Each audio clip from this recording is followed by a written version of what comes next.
The following is a Goulash Media production. goulashmedia.net. Welcome to the System is Down.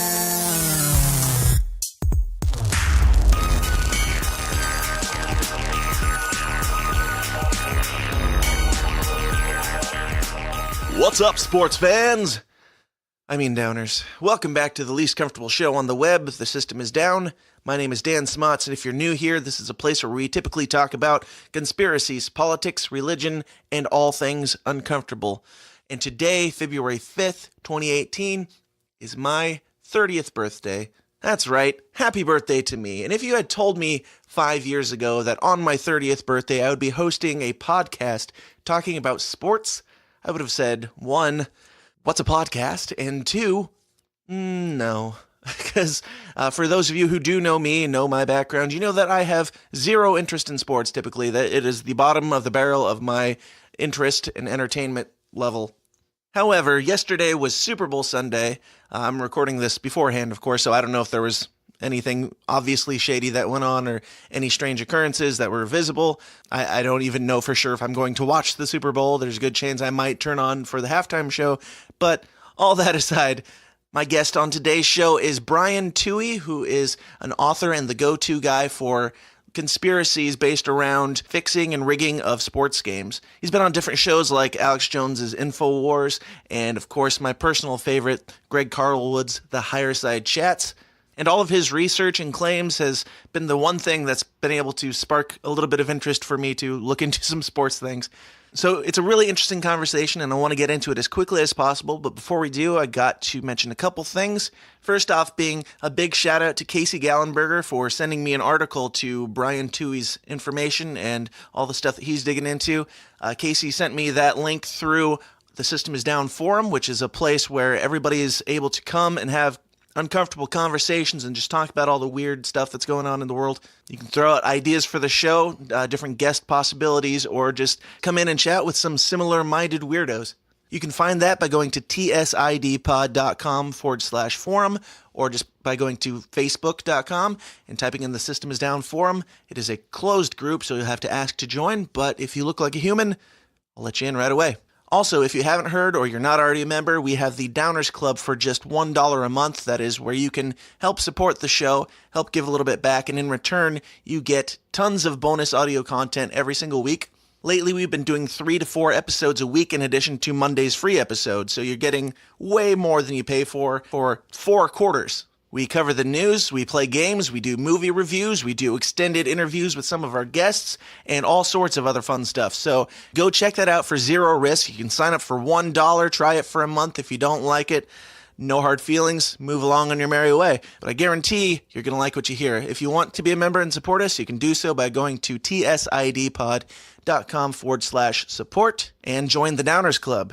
All right, now on to the good stuff. My conversation with Brian Tuohy, where he tells me all about sports rigging conspiracies, and I make it even more painfully obvious that I know nothing about sports. So, all that said, and without further ado, let's get weird.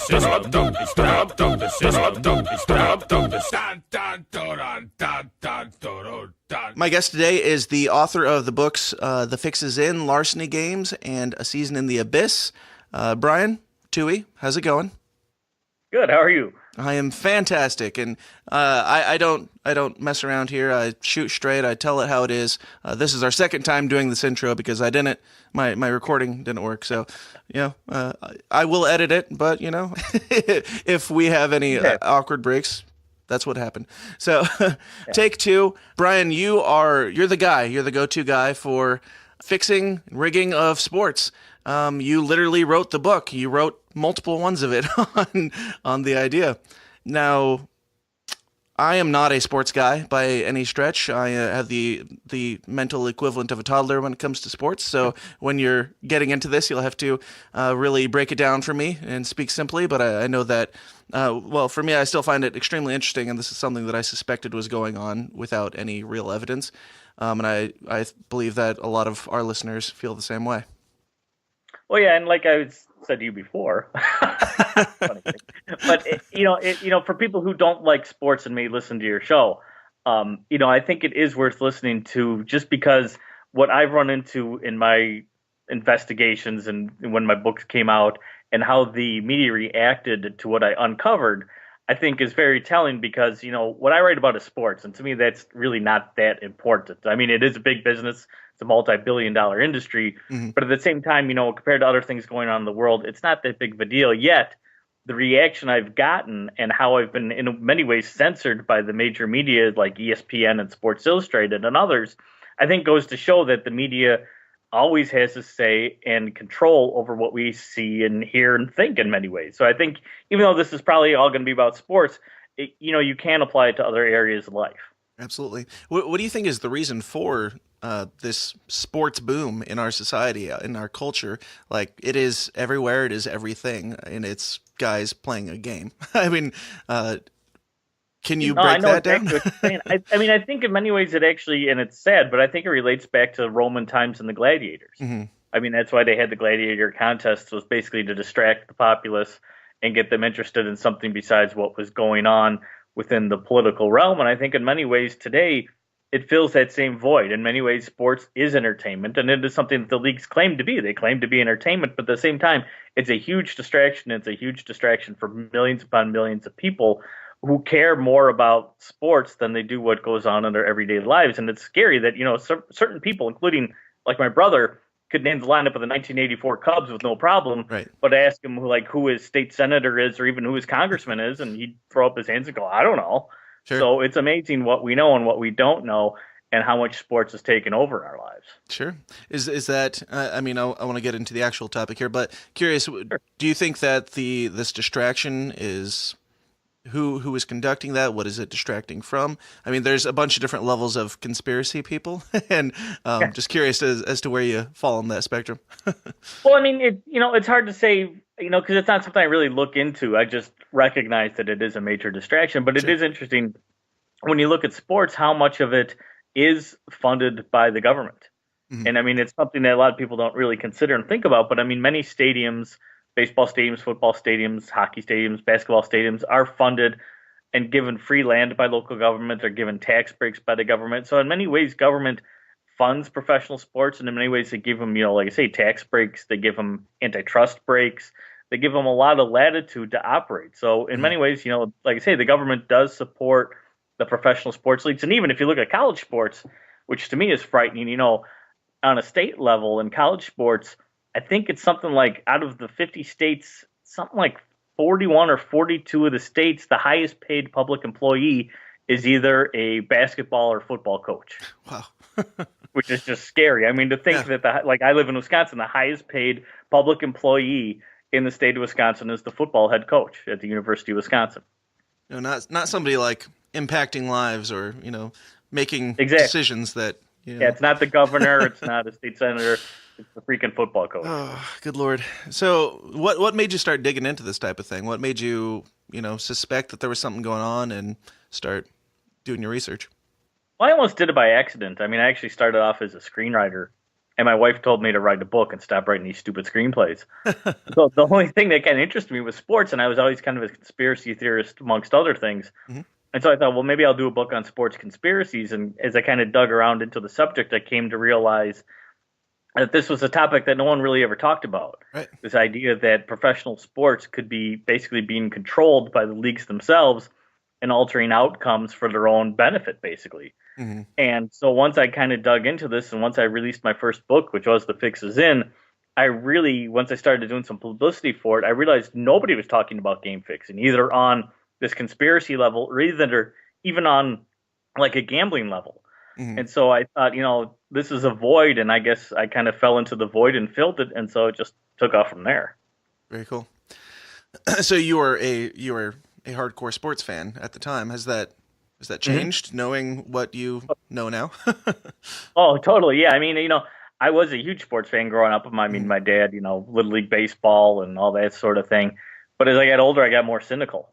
And especially as I started digging more and more into this stuff, I mean, it was always interesting because I would read sports books as a kid, and, it'd be 300 pages of fluff, but there'd be like 2 or 3 pages that talked about, drug abuse or some other sort of dark side of the game. And I was always like, well, why isn't there more about that? Right. I don't care what the coach said. I don't care what happened in the locker. I care about this kind of dirt stuff. So really what I did in many ways is stitched a lot of that dirt I found in all these books together to make my first book. Okay. And that was what interested me. That's what really got me going, was the fact that there was dirt. There was, clear evidence of gambling, of drug usage, of, performance enhancing drug usage and all these things.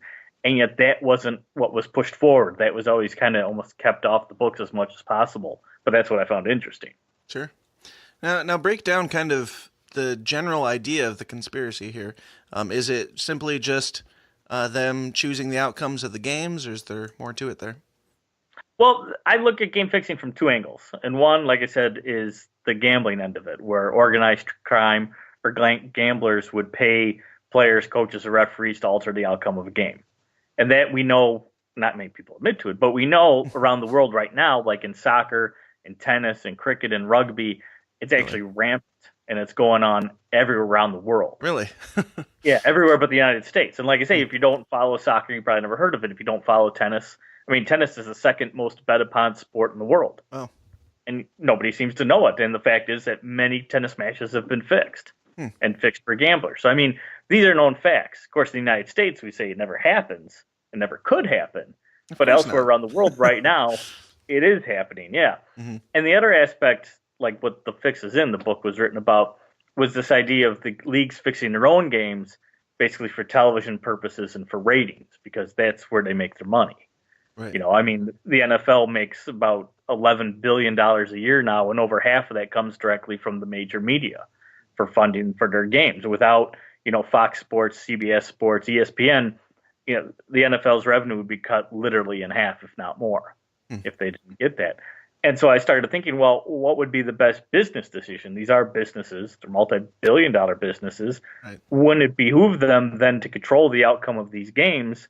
Not necessarily every game, but here and there, to make the best storylines, to make the most interesting games possible, so people would tune in every week. And what I found out, and the most shocking thing to me is the fact that it's not illegal for a league to fix its own game. There's no law that prevents it. Yeah. So without having a law to prevent it, what's stopping it from happening? Even though they are government funded and they're the NFL at least is nonprofit, right? Well, no, they're for profit. The headquarters was a nonprofit entity for a while. Okay. They actually finally rescinded that themselves. But there's a difference between the 32 teams and the NFL, which is like the headquarters. Mm-hmm. There's a different thing there. So the NFL, the headquarters, was a nonprofit thing, but the teams were for profit, and they did pay some taxes, but again, not necessarily what they probably should have. Sure. So how do you say that tennis is one of the bigger ones, at least that we know of in other countries? How do you do that with like these solo sports that are just one-on-one? Well, to fix a game is really easy. Like you think about a boxing match, for example. Mm-hmm. I mean, we know boxing has been rigged numerous times, and it's still being rigged today. A lot of people don't admit it, but it is. Sure. And so it's really easy. You basically, there's many ways to get to people. I mean, that's one thing I think organized crime has taught us over the years is everybody has a weakness. Mm-hmm. And it's either pure greed, it's the want to get ahead, it's, a drug problem, a gambling problem, a woman problem, a male problem. There's some sort of problem, so you find that weakness and you push on it. Mm-hmm. And so, like, for example, in boxing or tennis, you get a guy who maybe really doesn't have a future. He doesn't have a chance to be the heavyweight champion of the world, or he's not going to be the number one ranked tennis player in the world, but they're still good enough to compete.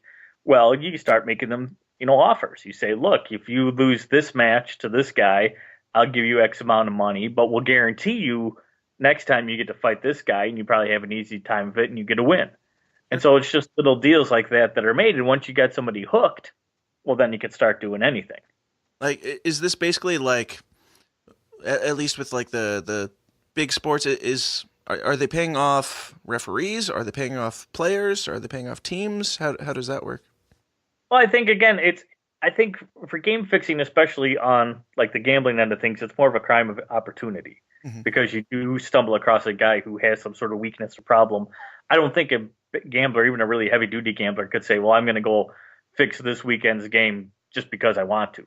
Right. I mean, I think it'd be a really hard thing to do, except maybe in college. College, you could probably do it in because the kids aren't getting paid. But sure. I think elsewhere, it's more of a crime of opportunity. But for the leagues, for example, and I think we've seen this. I think many people have seen it and don't even realize it. But like, especially like in basketball and the NBA and in the NFL, the officials are league employees. Mm-hmm. And so if the league tells the official, look, like LeBron James, give him more room to work. Don't call fouls on LeBron. Let him do his thing. That's what people want to see anyway. That's basically fixing the game. Mm-hmm. Because if you're not going to allow the other team to play solid defense against LeBron, if you're going to call a lot of fouls when they do come after LeBron, well, you know what? You're altering the outcome of the game. Right. You're fixing it. And the referees know this. And they know what their instructions are, and they know what they mean. And then there's guys who've written a book, I think it was called Scorecasting, that talked about home field advantage and how that actually came into existence. And these guys, they were like Freakonomics guys, they basically came to the realization that the officials were what caused home field advantage. And that home field advantage existed because the referees called fewer fouls and things on the home team, because when the home team won more often, that was more profitable for the team, it was more profitable for the league. Basically, it was good for everybody involved. The unfortunate thing was the authors of this book basically said, well, the referees, just do this on accident, basically, that it's psychological and they're not directed to do so, which I thought was nonsense. Right. But that's the thing, is if the league orders its referees to do a certain thing that alters the outcome of a game, that's not illegal. Right. And I think we see that every week. I mean, you watch instant replay in a game, you see it on your 60-inch TV screen at home that a guy was in bounds and the referee tells you he was out of bounds. Sure. What are you going to do about it? Right. Absolutely. Yeah. So would you say that it is, it's more like watching reality TV where there's, people involved that react to things, but the outcome is kind of planned and people are nudged in that direction, and there are some people that are in the know and some people that aren't? Or is it more like WWE or professional wrestling where everybody knows that it's fake? I don't think everybody knows, and I don't think every game is fixed either. Sure. That's not my thing. I don't think certain games just don't matter. They don't matter to the league. They don't matter in the grand scheme of things, so they're allowed to go on as possible. But I think when a league sees a certain storyline come out, I think that's when they say, okay, we're going to try to push this, and we'll give breaks here and there where we can, and maybe we got a player or two that we can control, certain things. I mean, like a couple years ago when Peyton Manning won the Super Bowl and then retired, I mean, that seemed like it was telegraphed. It seemed like it was telegraphed from the beginning of the season that he was going to go out the Super Bowl champion, and that's what happened. And that was like the story they sold. That's the story they pushed, and that's what we got. So, I mean, that seemed very professional wrestling-like, whereas in other occasions, it just seems like a one-off thing where they want one team to continue on and another team they don't seem to be as interested in go away, so they fix that game so this team propels forward and the other team falls by the wayside. Sure. Now, yeah, I've noticed, as I said very clearly, I don't know sports, but I don't do sports.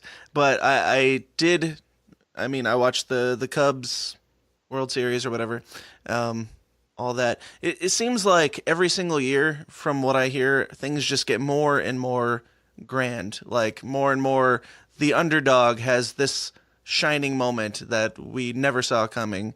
The thing that everybody's been begging for, they finally got, and it's a miracle. Well, it seems like you say, it almost seems like a bigger production every year. That it becomes more and more show business like. Right. And like I say, I think that's what the leagues want because that's what sells. I mean, that's what part of it is. A football game is a football game is a football game. If you've seen one, you've kind of almost seen them all. I mean, sure, different things might happen here and there, but I mean, it's a football game. Right. So how do you keep making it interesting week after week, year after year, so people keep coming back for more? And I think the only way to do it is to Hollywoodize it, basically. And like you say, make it more of a production, make it more elaborate. And that's why you get more of these stories and you get more of these underdogs and what have you. And that's what sells. And that's what the people are attracted to. So that's what the league provides. And like I say, there's nothing, it makes it very much like reality TV, and they even call it reality TV, but that's what's good for it. Right. So like, what's the next step? I mean, they keep building it up and building it up, building it up. Is there, like, do you foresee something crazy happening in sports land? Well, it happens all the time. I mean, those crazy things happen all the time. I mean, what I think is at some point it should almost implode. Right. I mean, because, I've been running my website for, I think it's about 10 years now. And it's amazing how much email I get from the beginning until now of people who are happy that they found my website and they're like, I thought this way all my life. I'm glad someone's writing about it, Right. Because I think, and I get more and more emails like that because, like I say, I think people in a way are seeing through this because, coincidence can only take you so far. And yet, coincidence always seems to go the league's way, whether it's the NBA's way or the NFL's way or whoever. The ball can only bounce their way so many times. But yet when it happens year after year, season after season, I think it naturally makes people curious as to like, how does this keep working out for the league all the time? Mm-hmm. And so they start asking questions. And so I think more and more people are like, what's really going on here? Absolutely.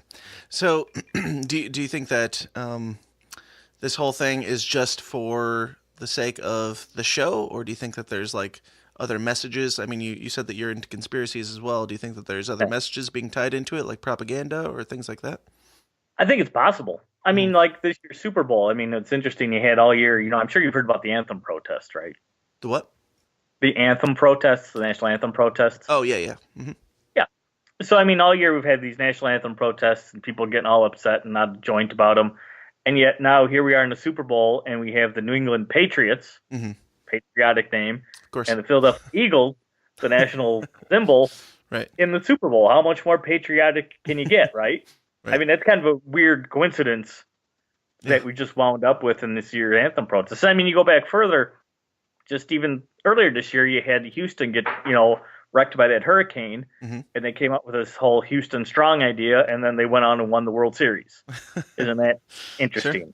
Yeah. And, you had same thing with the New Orleans Saints. They had Hurricane Katrina wreck the town. A couple years later, they win the Super Bowl, and it's a grand achievement for the city. I mean, you go to the Boston Marathon bombing, and then immediately after that, the Boston Red Sox win the World Series. And you go back to 9/11, and after 9/11, the Patriots won their first Super Bowl, which is also really patriotic. I mean, I think there is some sort of sometimes subliminal message and propaganda going on with all this, too. Sure.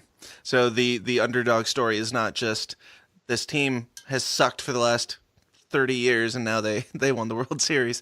The underdog story is, these people, they have it bad, but, America is great or whatever. I mean, I don't really know. Yeah, look how they rallied together. That's Sure. Look how they came together as a community and as a team and how it benefited everybody involved. But and I mean, how good sports makes you feel. Yeah, exactly. Well, that's what it is. I mean, and there's an actual, I forget what they call it, basking in reflective glory. Mm-hmm. And so what it is as a fan, when your team does well, whichever team you've chosen to identify with, when they do well, you basically feel good. Right. Because you feel associated with this. And you hear this all the time. If you listen to sports radio, guys will call in and say, we need to trade for a new pitcher. Or we need to cut the coach. Well, I worked at a factory for a couple of years. I know exactly what you're talking about. Just sitting in the lunchroom, I'm like, no, you didn't. No, you didn't. Yeah, well, that's exactly it. You're not on the team. They keep saying we, but you're not a member of the team. So it's not we, it's them. Right. Absolutely. But because they feel so attached to it, it is we. And that's why when a team does well, it helps those fans. Right. So, yeah, it's like an addiction, really. It's like very much. You are so sucked into it. It's like, I don't know, video games. Like, you are that thing. You have to have that thing. You have to do that thing and be that thing because that's you. That's you. Well, they're exactly true. And I think the leagues recognize that it is kind of an addiction. Mm-hmm. That guys, are really into their teams and what have you. And I think they take advantage of it. Mm-hmm. Because, I think that's why, you look at a team like the Cubs. Like you mentioned watching the Cub World Series just 2 years ago. Mm-hmm. My dad was a lifelong Cub fan. And he was 80 years old when they won the World Series. For 79 of those years, they were terrible. Right. And yet he never let go of that team. Right. When he should have. Everybody in your right mind. You shouldn't be a fan of anything if for 79 years they do nothing, Right. And you look at other teams like the Lions and the Browns and other teams in other leagues that just are perpetual losers, and yet those people still show up, fill the seats, wear the T-shirts, the whole kit and caboodle. Right. Absolutely. Now, how far does this go? First of all, is NASCAR a sport? Sure. Okay. Why not? It's an ongoing they call debate. Video game playing, a sport now, so sure, why not? Wow. Yeah. That's. Oh dear. Haven't you heard of that? What's that? Haven't you heard of that? They have esports now. No, which is video I have not. There's professional video game players now that make way more money than I do, believe it or not. Professional thumb movers. Yep. Good stuff. And it's called sports. Good Lord. That might be sports I could get into, but still not sports. So how far does this go? Like NASCAR, is that something that they are into? Do you think there's rigging there too, or is that Oh, totally? I'm sure of it. Yeah, I mean, NASCAR used to have a thing they called it a legend, which was the call. Hmm. And because NASCAR is a privately owned, not, a lot of people don't know this. NASCAR is actually a privately owned company. Mm, One family actually owns NASCAR, really? and yeah, the France family. And basically, what the legend of the call is that when a certain sponsor needed help because they were, on the hood of a car or they sponsored a race, Hmm. and they wanted an exciting race, NASCAR would call certain drivers and basically say, today's not your day, Mm. and we need this guy to win, and so they would orchestrate certain outcomes. And I Well, mean, with that, is it like multiple drivers that they say no, not sure, today? yeah, Okay. yeah. I mean, it's like horse racing is really rigged. I'm sorry, my phone's ringing in the Oh, you're background fine. right now. That's all right. We're But real horse here. racing, yeah, but horse racing's really rigged. And it's been rigged for decades because there's gambling involved and it's easy to do. But the reason why it's so easy to rig at horse races is because the horses don't talk. Hmm. The Right. horses can't tell you, hey, this jockey's pulling back on me or this jockey's making me do the wrong thing. And it's the same with cars and NASCAR. They can't tell you, hey, this driver's not really putting the pedal to the metal. You just assume the outcome is real because that's what you have in your brain, is that the outcome is real. Sure. How about like Major League Baseball and stuff like that? I mean, I've heard, I listened to a couple of podcasts that you've been on, so I've heard some people's pushback on stuff like that, where, is it the whole team? I mean, basically the same question applies to everything. Yeah. Well, it's one of those things where, like I say, I don't think it's every game. I don't think it's every player, every coach, every referee. Hmm. Well, maybe every referee, but but not say every coach and every player. I think it's like I say. I think it's for example, if a baseball player tested positive for steroids, Hmm. which would get him a big black mark on his record, people would question him. He'd be suspended or whatever. I think the league, because the league conducts all those tests. The league determines when they're tested, who's tested, where they're tested. They get the results back. I think a league could basically get the positive result on a player, bring him in and say, look, we can either out you as a steroid user or a cocaine user or Hmm. whatever, or you do this favor for us and we make this go away. Right. What do you want to Blackmail, do? cult, mob mentality type stuff. Yeah, but I mean, but how hard is that? I mean, Right. you're a guy who makes, whatever, even if you're only making the league minimum of $500,000 a year, or you're the guy making $10 million a year. Do you want that black mark against you, or are you willing to, lay down in a game Right. because the league needs a certain outcome? Sure. What's it worth? Right. I mean, I think a lot of people would be hard pressed to stick to their guns and say, I'll take the suspension. I'm not doing your dirty work. Yeah. I mean, do they lose anything for throwing a game? The players? Not in well, according to, sports, it never happens. Hmm. So no, there's nothing to lose. That's the scary part. I mean, the NFL's been around for nearly 100 years. They claim not one of their games has been fixed ever. Sure. That there's been no outside influence on any game at any time in their history. Even if it wasn't a grand conspiracy, like you're talking. I mean, Yeah, even if it was just a it's gambler. human nature. private It has to guy happen back at in the some 50s. point. Yeah, well, exactly. But they say no, it's never happened. Baseball says it hasn't happened in 100 years either. Hmm. And I find that ridiculous because, again, like I said earlier, you look at soccer, tennis, cricket, rugby, all these sports around the world are being fixed all over the world. I mean, the World Cup in soccer is the most watched sporting event in the world. And we know matches at the World Cup have been fixed. I mean, we know this. So the biggest sporting event, the biggest sport in the world, we know has been fixed. And then somebody's telling me you can't fix a regular season NBA game. Come on. Right. Now you say we know. Is there like documentation? Has it been like debunked or whatever? No, it's been proven that these matches have been fixed. Okay. I mean, and like I say, in soccer, I forgot what it was. There was a stat not too long ago, maybe a year, 2 or 3 years ago, when they said there was a match-fixing investigation going on in, I think, 50 different countries of the world at the same time. Really? Yeah, I mean, there's 200 countries in the world, so literally a quarter of the world has a match-fixing investigation, like on a police level, ongoing at that time. So And what's the difference between them and us? Like, why are we insisting that this is not happening, even though like that stuff's still going on, the soccer stuff's still going on, and it's everybody knows it, and it's still the biggest watched thing in the world. Why are well, I we? think the reason it's not a big deal in the United States is because the sports media won't let it be. Okay. I mean, I really think that's it. Because, and I can get into it here, but I mean, literally, I don't think the ESPNs of the world want this to be known because they're invested in it. Right. I mean, like one of the most corrupt leagues in soccer is basically the Italian professional league, which is called Serie A soccer. Sure. And I mean, it's literally proven, like with police investigations and what have you in Italy, for like 15 years worth of games were being rigged, and they were being rigged by players, referees, coaches, team owners were involved. I mean, it was just corrupt from top to bottom. And then I think Fox Sports came in and paid something like $50 million to broadcast their games here in the United States. Mm-hmm. But did they ever once tell everybody, oh, by the way, Right. for the past 15 years, this league has been totally corrupt? Right. No, they never said boo about it. And they still won't say boo about it now. And it's the same with, ESPN giving the NFL $2 billion a year and giving the NBA over nearly $2 billion a year as well. Are they really going to then turn around and investigate the league and say, oh, by the way, this league is totally corrupt? Right. No, they just spent $2 billion investing in it. I mean, Right. they're funding these leagues, so they're not going to do the investigative work they should to reveal the corruption that's within it. Hey, Dan Smots here. I'm taking a second to interrupt myself talking to talk about myself because, I don't get paid a penny for the hours and hours that I put into creating this show for you guys in your greedy little ears, and I've got a family to feed. To make that happen, I run my own media business called Goulash Media.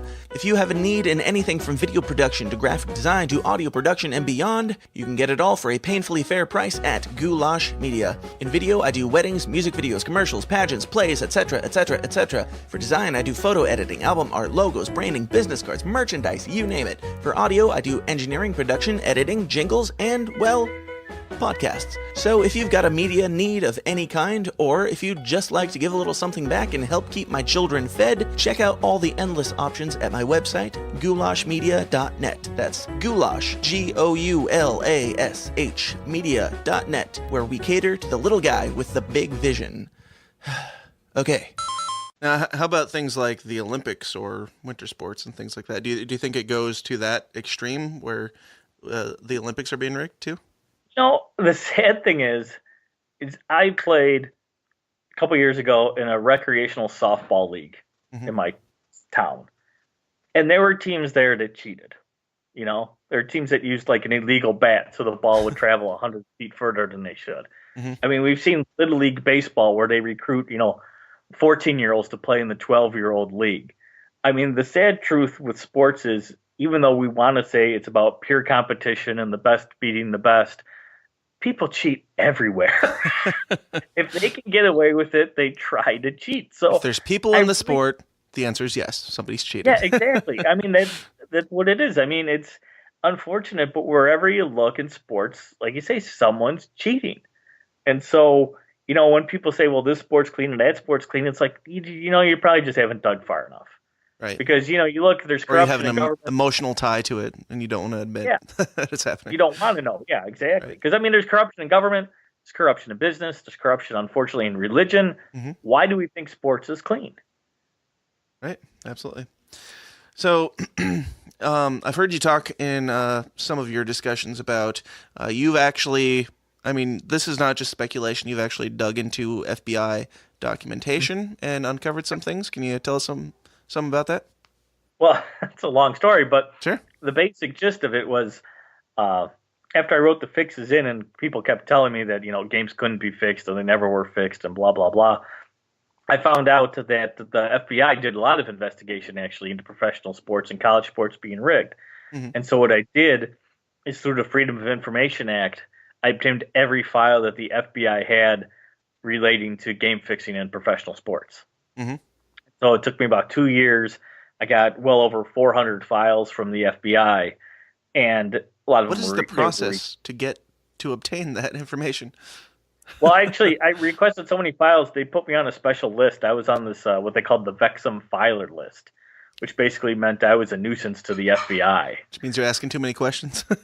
Yeah, exactly. It was like, and I'm not joking. It was literally like me and 30 other guys. Nice. Yeah, I was on this really exclusive list with the FBI. But what he had to do is, and I'm swear I'm not making this up, is, the FBI doesn't work like Google. You can't just say, give me all your files on the NFL, and they go, okay, here. Right. You have to kind of learn how the system works and how to ask for things. And like I said, I'm not making this up. I literally got help from a guy who works for a secret government agency. Okay. Who that's what he told me. And after he told me what he worked for and what he did, I was like, oh, this guy's not making this up.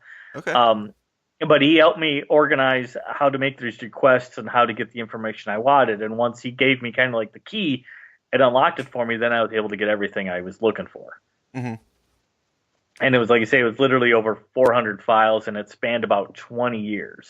Nice. Because believe it or not, the FBI actually quit investigating for fixed games back in the 80s. They basically stopped. What was their reason to begin with for investigating it? I mean, if it's a privately owned business. Well, what happened was back in 1964, Congress passed a law which is called the Sports Bribery Act. Okay. And that basically, it made it a federal crime to bribe a coach, an athlete, or a referee to alter the outcome of a game. And the key word is bribe, because like I said earlier, if a league tells its employee, the referee, to alter the outcome of a game, they're not being bribed. Right. So that's not a crime.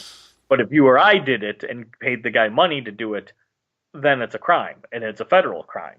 And so when that law passed in 64, that made it the FBI's problem. Mm-hmm. So the FBI immediately sent out all these agents, and they started building, associations with bookmakers and gamblers and organized crime members, and they built this whole network of informants, and they started getting really credible information about all these different athletes who were working with gamblers or organized crime members and were fixing games. Mm-hmm. Of course, the problem with that is even though they had this great information, it wasn't enough to necessarily, make an arrest and then get a conviction, because it was all almost like hearsay. Mm-hmm. Because even if they said, okay, this player is working with this referee or this gambler, and they're going to fix this game on Sunday, and the player had a really bad game on Sunday, and they lost by the point spread and all that, it didn't mean it really was fixed. Right. It could have just been the guy had a bad game by coincidence. Sure. So they needed, like a wiretap, or they needed a confession, or they needed something like that to really go forward, and they unfortunately could never get that stuff. And so after 20 years, basically, of trying and failing, the FBI quit. Sure. They said enough. And at It's a hard the same thing to time, prove.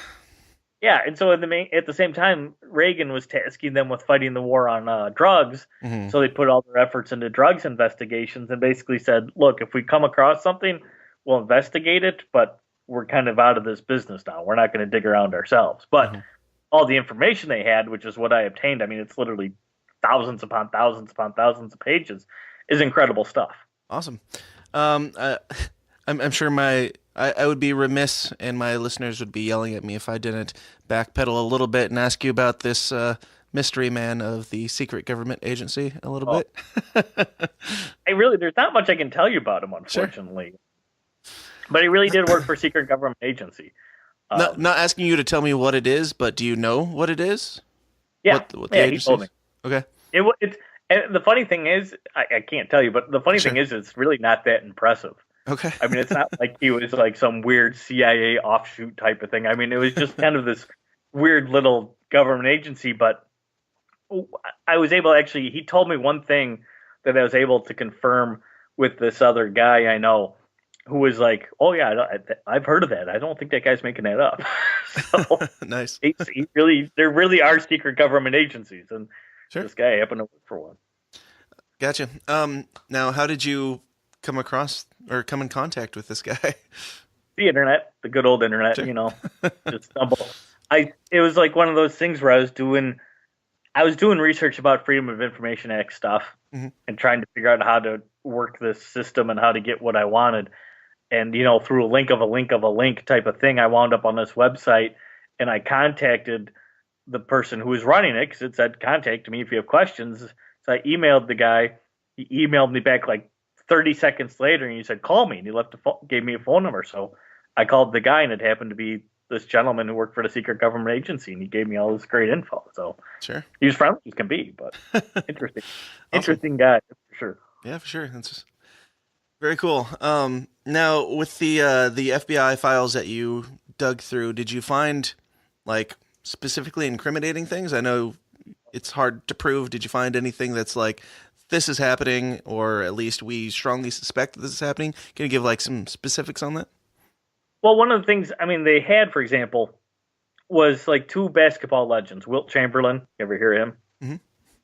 Okay. And Bill Russell, who's another NBA legend. Sure. The FBI, through their informants, basically were told unequivocally that these two guys were betting on basketball games in which they played. Okay, which they're both Hall of Famers. So if you think Pete Rose should be in the Hall of Fame because he bet on baseball and was kicked out, but still should be allowed in the Hall of Fame, that's one thing. But if you think Pete Rose should be kept out of the Hall of Fame for his betting, well then Bill Russell and Wilt Chamberlain should be kicked out tomorrow. Sure. Because the FBI had extremely credible evidence that they were gambling on games in which they played, and the FBI even had evidence that they were betting against themselves. Really? But the thing for the FBI was because it wasn't a third party bribing them to do bad, but that these guys were betting themselves. The FBI was like, well, you know what? That's not a crime. So it's not our problem. So they just dropped it.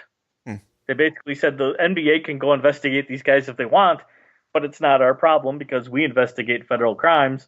They're not committing a crime.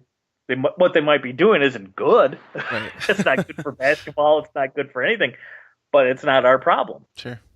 And so they ran across this several times where they basically found really good evidence, and it just wasn't a problem because these players back in the 60s were betting on themselves to make extra money. So they didn't care.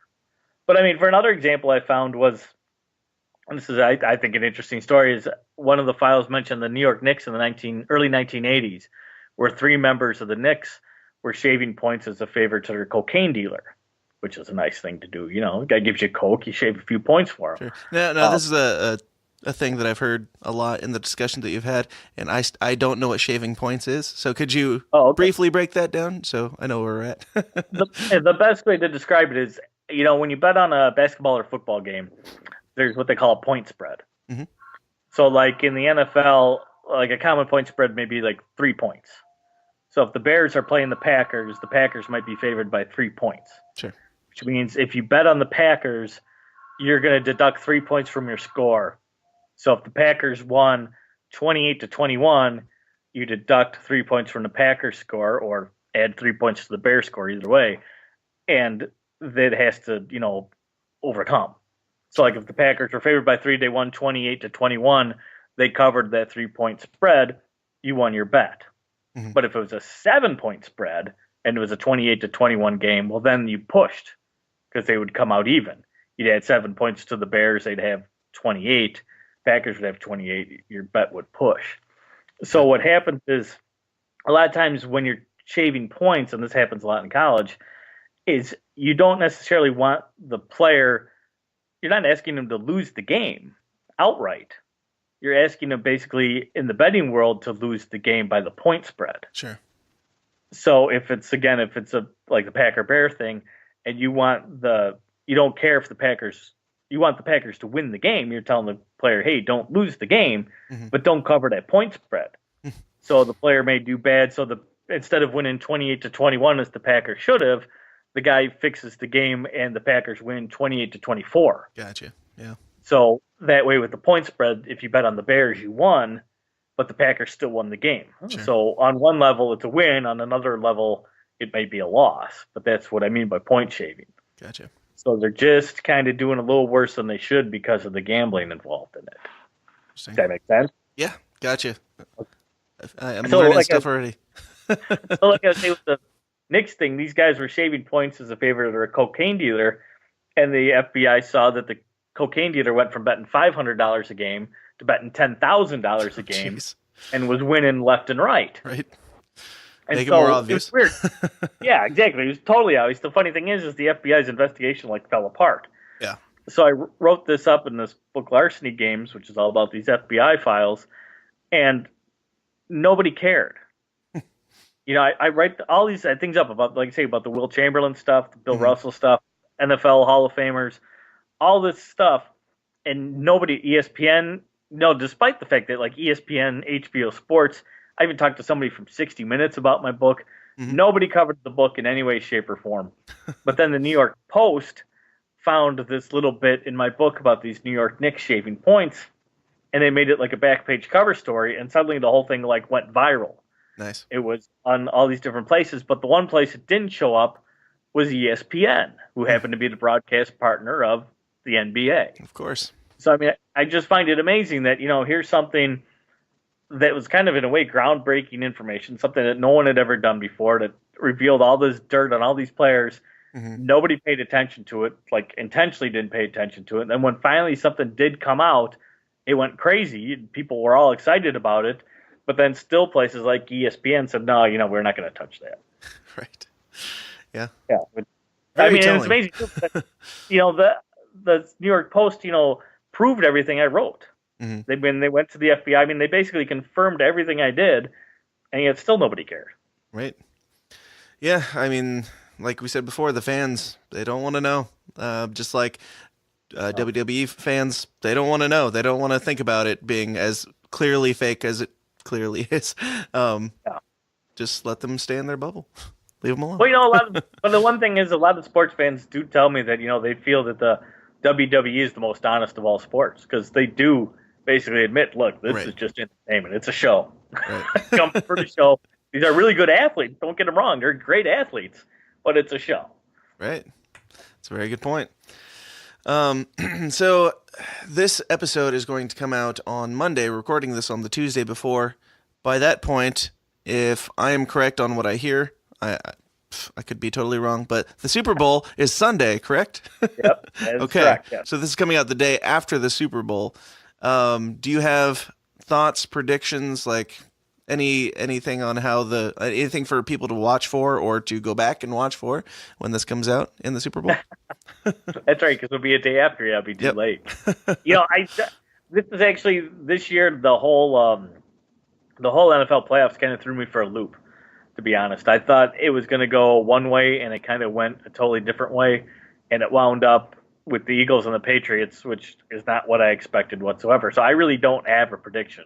Sure. And that way I don't get in trouble either, because what happens to me when I make predictions is if I'm right, then I always hear, well, everybody knew that was going to happen. Right. So, what kind of prediction was that? And then if I'm wrong, then the people who think I'm nuts for talking about this conspiracy theory say, well, then you didn't know what you're talking about because you didn't know who was going to win. Right. So predictions never do me well. But Right. I really don't have one. I mean, I could see either team winning this game, and I could, make reasons as to why the NFL might want the Patriots to win or why they might want the Eagles to win. But to me, neither story is very compelling. Sure. So I don't see why they necessarily push certain buttons. Sure. Is either one? I don't follow either one. Are either of the teams do they have like a big underdog story or anything up to this point? Well, the Eagles definitely do. Do they? The Eagles are definitely the underdog, and they have that kind of Cinderella story because their starting quarterback at the beginning of the year, Carson Wentz, blew out his knee around 12th week of the season. So they've had this backup quarterback leading them throughout the playoffs and into the Super Bowl. So this Nick Foles, their backup quarterback, is kind of a Cinderella story type of guy. Mm-hmm. And it is something that, nobody really cares about Nick Foles besides maybe Nick Foles' family. But it is kind of the story that the NFL has to sell, is that, if you want to root for the underdog, you root for the Eagles, because basically the Patriots are the evil empire, and I think a lot of fans are sick of hearing about them. Sure. So it's an interesting point you bring up. The only people who care about him is his family and his friends. People don't even think about the fact that is 99% of the people in professional sports, and there's always one dude that everybody focuses on. Do you think that there's any sort of plan behind that, or is that intentional, that we have the Michael Jordans, the Kobe Bryants, the whatever, and then everybody else is just kind of their wingmen at best? I think there are certain guys who definitely have talents that nobody else in the world has. I think, like you say, the Michael Jordans of the world, he was a special talent. Mm-hmm. That guy could really play basketball. LeBron James is really, really good and plays at another level. And I think what it is, because I have people ask me, like, sometimes they'll email and say, why doesn't my team, why hasn't it had success in 30 years? Yeah. And I think what it is, like when they do draft players, some teams get lucky and they wind up with the LeBron James or the Michael Jordans of the world, and other teams wind up with guys who really aren't that talented. Mm-hmm. And I think when the league sees a talent emerge, when they see, a Michael Jordan emerge, or when they see LeBron James emerge, then they try to maximize that guy's talent because they can't make it up out of nothing. I mean, I think they tried to do that with like Tim Tebow a couple of years back when he became a sensation for about 6 weeks, but he really wasn't that talented. Yeah. So, they could only fake it for so long. So I think that's what they need, is they need true talents to be able to push and to be able to do things that they want them to do. And then they just start letting the referees back off and letting those players do what they can do because that's what people want to see. And I mean, I don't blame them. It's entertainment. But I think that's how they do it, is I think these talents do emerge and then the league kind of, crafts stories and stuff around them. Sure. Absolutely. So the last time I paid any attention to any sports, I followed the Bulls back when Michael Jordan was a thing, and I was into that at the time. I was a young child, but haven't really paid any attention to any of it since then. You see these things where these sports heroes, they will be huge, then they will retire, then they will come back. They might buy a team, and they might, play for the Wizards or whatever. And does any of that play into, like, do you think trying to spread out the wealth, like, is that planned, or is that all kind of on the level? No, I think some of that is planned. I mean, there was back in the NHL, for example, Wayne Gretzky, who's kind of a household name and really pretty much one of the best players ever to play hockey. Yeah. I think he originally started on the Edmonton Oilers, which nobody cares about the Edmonton Oilers. They're in the middle of nowhere, Canada, And Right. he got traded to the Los Angeles Kings. What was that? Probably right around 1990-ish, I think. And I think that whole trade was orchestrated to get Gretzky out of Edmonton and put him in a prime market like Los Angeles, because then he would do way more for the league and do way more for hockey than he would playing in the middle of nowhere, Canada. Right. So I think certain times some of these guys are moved around, and that happens a lot. But I think some of the times it is because, again, he's a commodity. And even the sad thing is, I mean, the greatest hockey player of all time, and the owner who owned the Oilers at the time when he traded Gretzky basically said he's a commodity.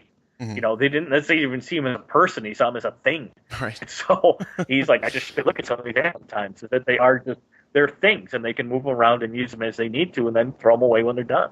Do you think that is the case with Michael Jordan doing baseball as well, randomly? Well, that's a totally different thing. I honestly, I know that Michael Jordan's first retirement was nonsense. Sure.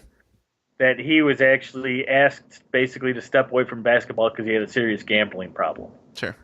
And they didn't want him to become like Pete Rose, who got kicked out and banished from baseball. That there were meetings between Jordan, the owner of the Bulls, Jerry Reinsdorf, and the commissioner at the time, who was David Stern, and they basically made Jordan go away for a while. Really? And that whole ball thing was a ruse just so he could kind of stay in the limelight, but at the same time get him out of basketball, because there were investigations going around because he was busted basically gambling on golf with a known cocaine dealer who I believe was actually Jordan's cocaine supplier. Sure. And other gambling issues as well. And so they made it all go away. As soon as he retired, all the investigations into Jordan went away.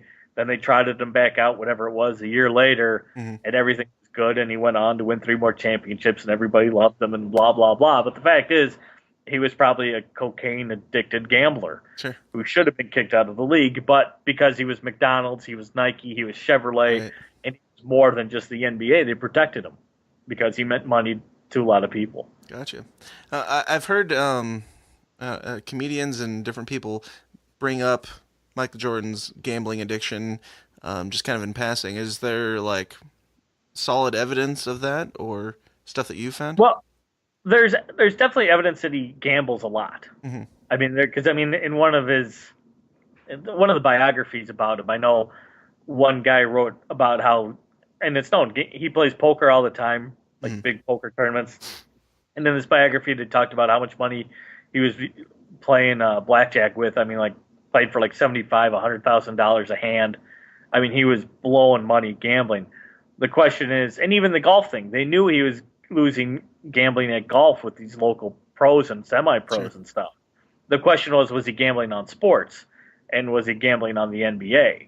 That was something that never really came to light, whether he was doing either or. But the fact of the matter is, it's pretty well proven that he does have, a want to gamble, that's for sure. What I call it an addiction, I don't know. But he definitely enjoys gambling, and he's gone through a lot of money doing it. Sure. Which is, if you weren't Michael Jordan, that would be definition of addiction.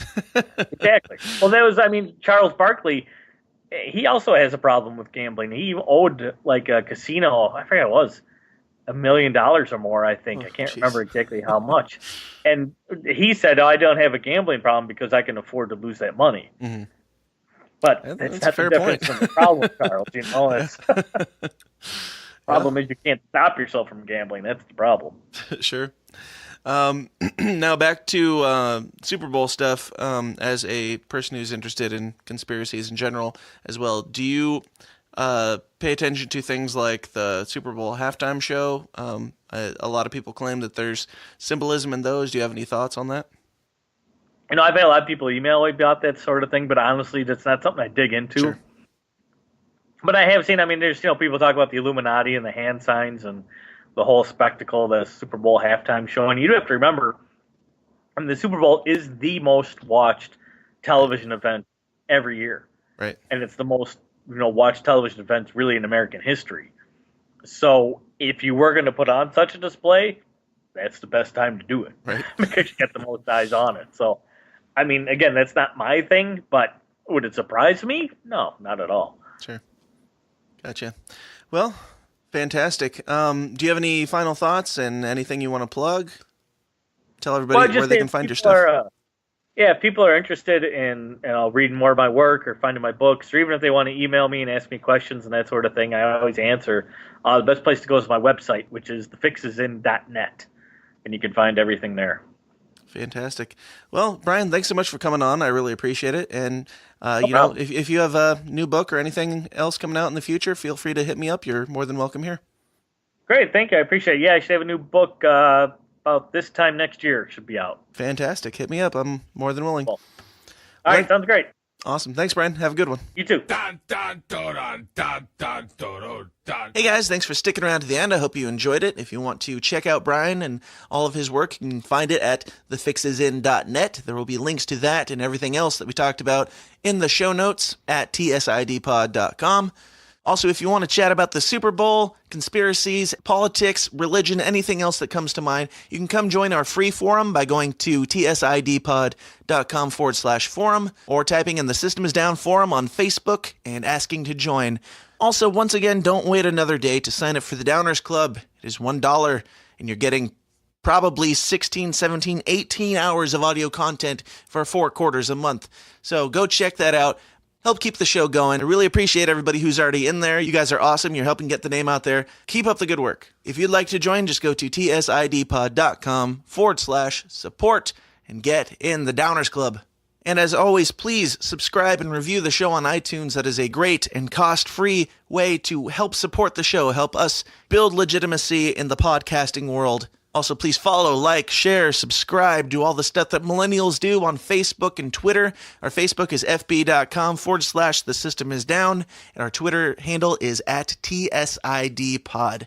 So please do all of that, and I'll be back here first thing next week with some more uncomfortable conversations. Until then, question everything and stay uncomfortable. Thanks. This has been a Goulash Media production.